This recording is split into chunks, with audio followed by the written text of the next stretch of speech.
For more videos, kindly subscribe my channel now. She was a large woman with a large purse that had everything in it but hammer and nails. It had a long strap, and she carried it slung across her shoulder.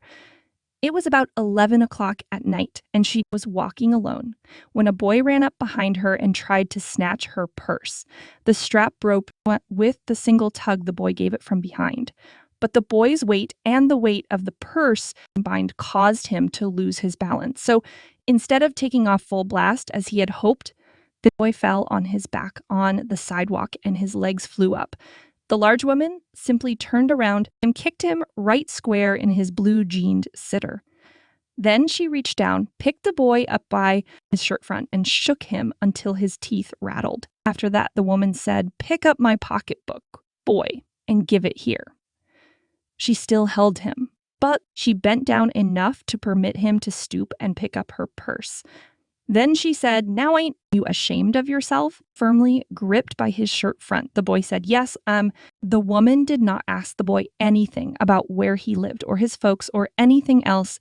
That's, the boy said, "I didn't aim to." By that time, 2 or 3 people passed, stopped, turned to look, and some stood watching. "If I turn you loose, will you run?" Asked the woman. "Yes, said the boy. "Then I won't turn you loose," said the woman.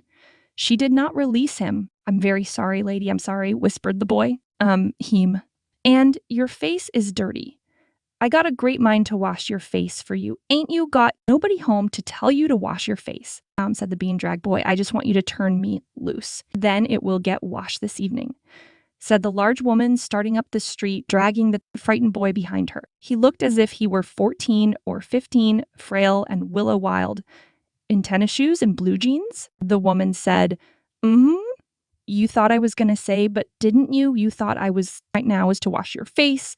Are you hungry?" "Num," said the boy. "Was I bothering you when I turned that corner?" Asked the woman. "Num, too, but you put yourself in contact with me," said the woman. "If you think that that contact is not going to last a while, you got another thought coming. When I get through with you, sir, you are going to remember Mrs. Luella Bates Washington Jones." Sweat popped out on the boy's face, and he began to struggle. Mrs. Jones stopped, jerked him around in front of her, put a half Nelson about his neck, and continued to drag him up the street. When she got to her door, she dragged the boy inside, down a hall, and into a large kitchenette furnished room at the rear of the house. She switched on the light and left the door open. The boy could hear other roomers laughing and talking in the large house. Some of their doors were open too, so he knew he and the woman were not alone. The woman still had him by the neck in the middle of her room. She said, "What is your name?" "Roger," answered the boy. "Then, Roger, you go to that sink and wash your face," said the woman, whereupon she turned him loose at last. Roger looked at the door, looked at the woman, looked at the door, to the sink. "Let the water run until it gets warm." She said, "Here's a clean towel. You gonna take me to jail?"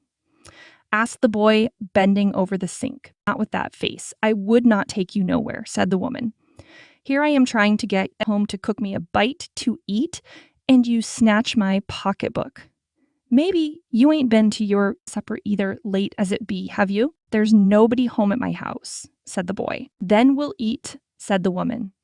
"I believe you're hungry or been hungry to try to snatch my pocketbook." "I wanted a pair of blue suede shoes," said the boy. "Well, you didn't have to snatch my pocketbook to get some suede shoes," said Mrs. Luella Bates Washington Jones, but he couldn't do so as he turned at the barren stoop and looked back at the buns dripping from his face.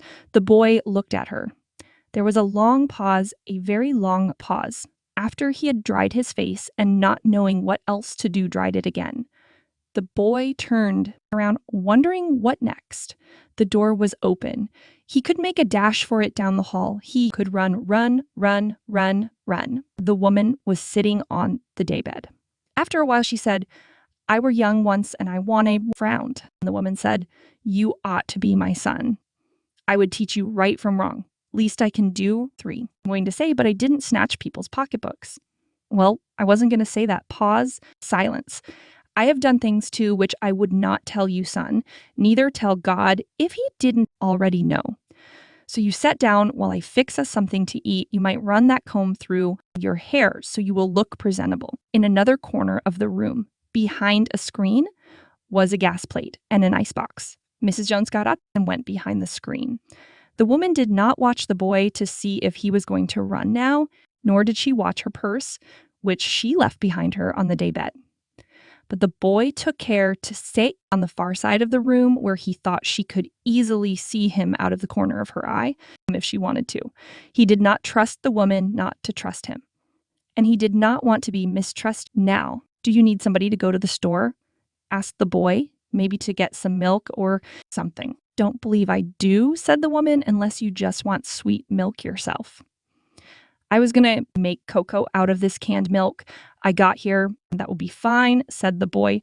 She heated some lima beans and ham she had in the icebox, made the cocoa, and set the table. The woman said, "What did you want to do it for?" He would embarrass him. Instead, as they ate, she told him about her job in a hotel beauty shop that stayed open late, what the work was like, and how all kinds of women came in and out. Blondes, redheads, and Spanish. Then she cut him a half of her 10-cent cake. "Eat some more, son," she said. When they were finished eating, she got up and said, "Now here, take this $10 and buy yourself some blue suede shoes.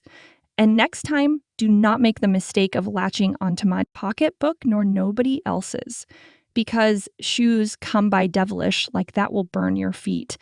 I got to get my rest now. But I wish you would behave yourself, son, from here on in." She led him down the hall to the front door and opened it. "Good night, behave yourself, boy," she said, looking out into the street. The boy wanted to say something else other than thank you. "I'm to Mrs. Luella Bates, Washington Jones. You could have asked me, large woman in the door."